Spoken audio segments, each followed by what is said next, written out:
স্বরূপনগর ব্লকের মালঙ্গপাড়া স্কুল সংলগ্ন এলাকায় জগন্নাথ দেবের মহাপ্রসাদ বিতরণ।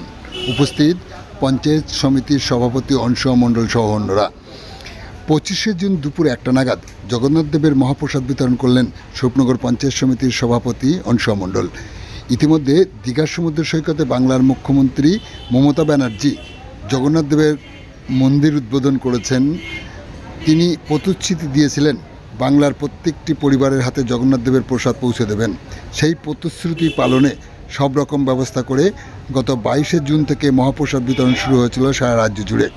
তারই ধারাবাহিকতায় শেষ দিনের শেষ মুহূর্তে স্বরূপনগর ব্লকের বিভিন্ন প্রান্তে এই মহাপ্রসাদ বিতরণ হতে দেখা যায়।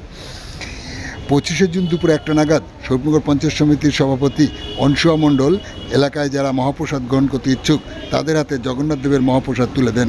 এ সময় উপস্থিত ছিলেন স্বরূপনগর ব্লকের বিডিও, স্বরূপনগর থানার ওসি, জনস্বাস্থ্য কর্মদক্ষ, শিক্ষা কর্মদক্ষ সহ অন্যরা। বাড়িতে বসেই দীঘা জগন্নাথ দেবের মন্দিরের প্রসাদ পাচ্ছে, এর জন্য মুখ্যমন্ত্রীকে ধন্যবাদ জানান স্থানীয়রা। আপনারা দেখছেন সেই সময়ের বিশেষ মুহূর্তে ধারণকৃত ভিডিও চিত্র আজকের স্বরূপনগর পত্রিকার অনলাইনে।